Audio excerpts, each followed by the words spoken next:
Hi guys, and welcome back to SwitchUp. We've had a list recommended to us on one of our videos, it might have even been the Crash Team Racing one, suggesting that we do a top 10 racing games on the Nintendo Switch. And well, that's what we're going to do, isn't it, Glenn? Yeah, that's what we've got for you today. Quick bit of housekeeping before we get started then. First of all, obviously it's only games that we've played, we couldn't recommend games that we haven't.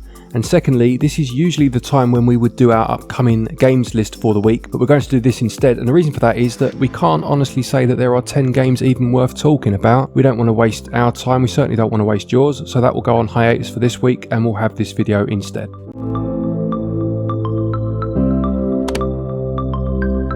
The first game on the list, and these are in no particular order, is Crash Team Racing Nitro Fueled. Now if you want to check out our review of this one, I've reviewed it on the channel. It's a very good game indeed. A lot of people complain that the drifting was too hard and that the game has a lot of rubber banding, which it does, but that drift mechanic has always been the same since the original, and once you've mastered the drifting, you'll find the adventure mode quite manageable. Overall, a very good game and an excellent port on the Switch. The graphics are lovely.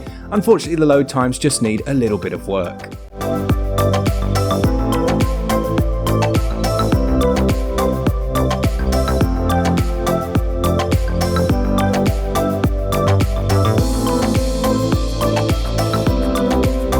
Right, next up then we have a game called Horizon Chase Turbo. Now, I don't know what the general consensus is, but I would say personally this is probably my favourite racing game on the Switch. It's basically Top Gear incarnate for anyone that played that game on the Super Nintendo way back when. It has a beautiful low poly art style, plays as I said very much like Top Gear, but also has a bit of Outrun about it as well. It's very intense, fantastic to play in 2-player, and one that I would highly recommend. Yeah, you got me completely hooked onto that one after seeing your review, Glenn, and the online leaderboards are very competitive, aren't they? Didn't we get up in the top 5 or something on a few of them? I think we might have hit top spot on a couple of them, didn't we? Probably nowhere near that now, but it's good times, wasn't it?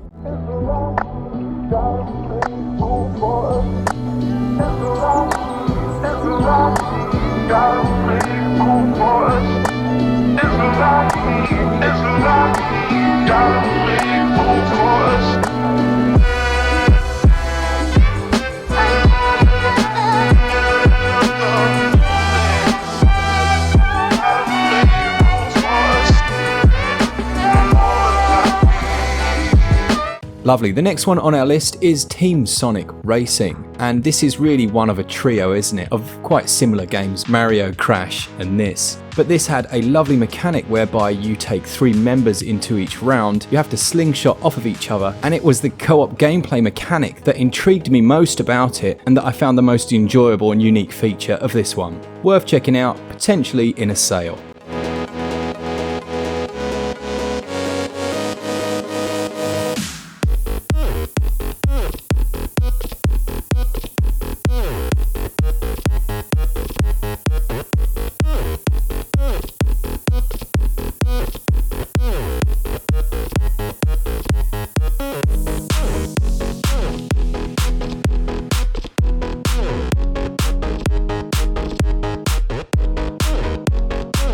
Next pick then would be Fast RMX, which was, I believe, a launch game, or if not launch, very close to launch at least. Now this was a game I played originally on the Wii U and of course then got a port to the Switch, and I bought it again on there. Of the futuristic racing games on the Switch so far, of course you have Redout, you have Xenon Racer and you have Fast RMX.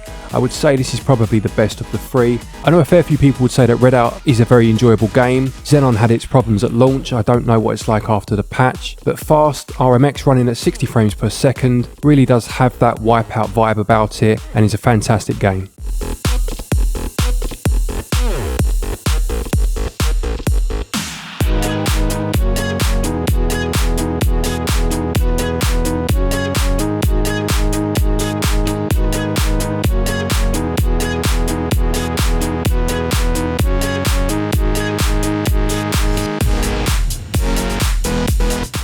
The next game on the list is TT Isle of Man Ride on the Edge, and be honest, I have no interest in the real race that takes place each year, but the game was very impressive. The graphics are lovely, and there's also a highly realistic simulation engine that's running everything that you see on the screen. It's by no means a game for casual players, and there's a bike and sidecar race that you'll find yourself just flipping all over the place and manually changing gears, slowing down for tight corners, and just taking your time are the order of the day.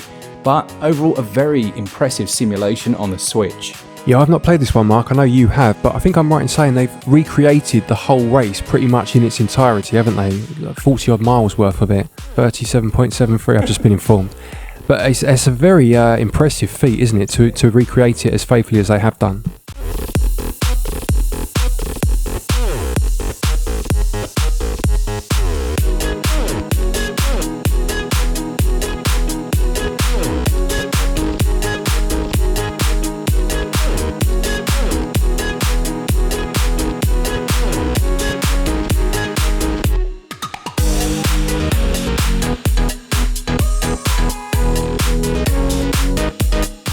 Next game then would be Outrun, and this is the first of 2 Sega Ages races that will be on here. No prizes for guessing what the next one will be. Now, Outrun is a game that I could talk about for absolutely ages. I love this game. This is not a racer in the traditional sense of racing against other cars per se. You're racing against time and trying to reach checkpoints. I did mention this game recently actually in a Hidden Gems video. It's a fantastic game, obviously an arcade game at heart. M2, who do the Sega Ages ports, do a fantastic job, and this one is an absolute diamond and needs picking up.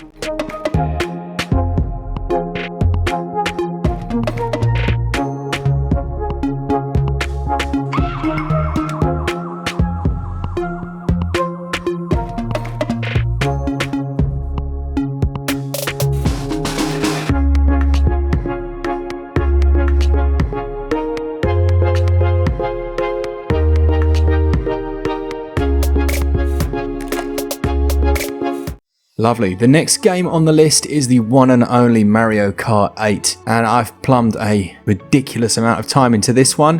One of our subscribers, FGX Raven, is amazing at this game. There are over 40 tracks, I think you said, Glenn. Amiibo support. This includes all the DLC that was released for the Wii U version. It has split screen online play, 60 frames per second, the lovely classic Nintendo visuals we're used to, and let's be honest, it was the best Mario Kart I think anyone had ever seen, and still is. Hopefully we get the next one, Glenn. What do you reckon? It's got to come soon, hasn't it? I'd be surprised if they didn't bring another one out for the Switch at some point, yeah. I'm going to show my age here, I'll be honest. My favourite Mario Kart games are the original Super Mario Kart for the Super Nintendo, and Mario Kart 64 holds a place in my heart, but this is a fantastic game, yeah. Was there a Mario Kart on the Game Boy Color? There was a Mario Kart on the Game Boy Advance called Super Circuit, which was very similar in style to the original on the Super Nintendo, and also you could unlock the Super Nintendo tracks. Man, nostalgia.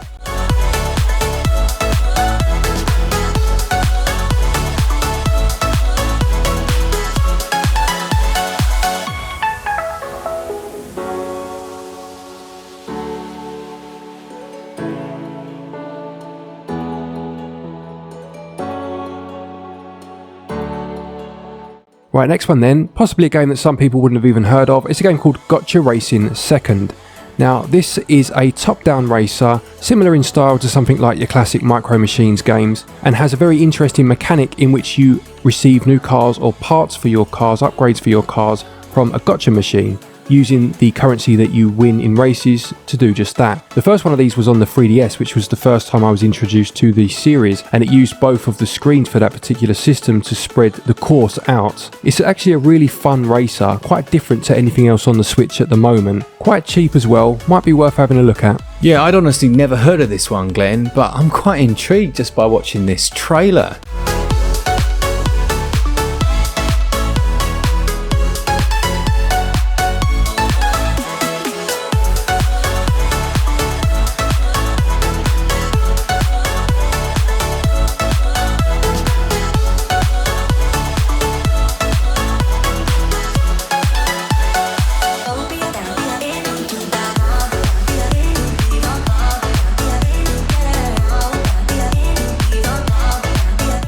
Right, my final choice on the list is a game called Riptide GP Renegade.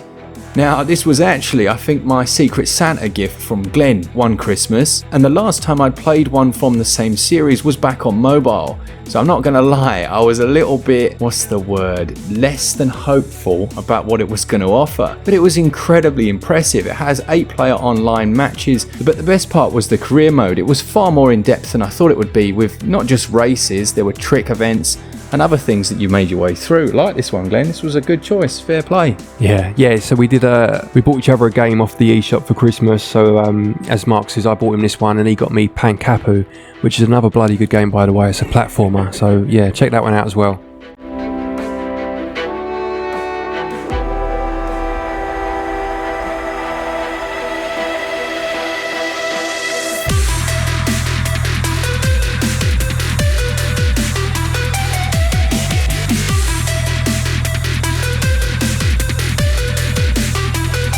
Right, my final pick then, and it's the second of those 2 Sega Ages releases, and it's of course Virtua Racing.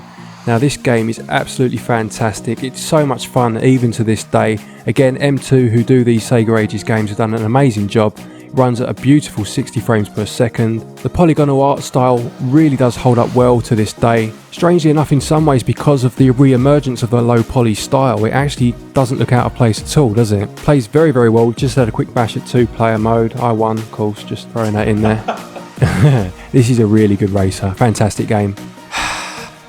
Let him win again. Anyway, so yeah, interestingly, like Glenn says, this low polygon style it's in fashion, as it were, and some companies would try really hard to get a game looking like this and fail miserably.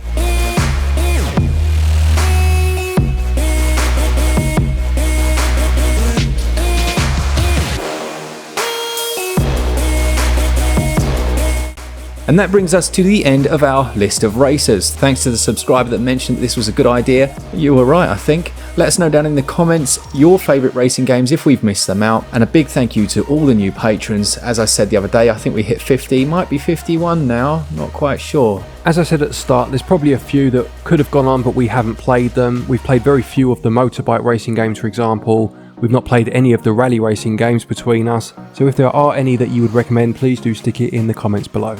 Lovely. For all things Switch, all the time, keep it Switch up. Cheers, guys. See ya! Nice one. Yep, take it easy. Till next time, happy gaming.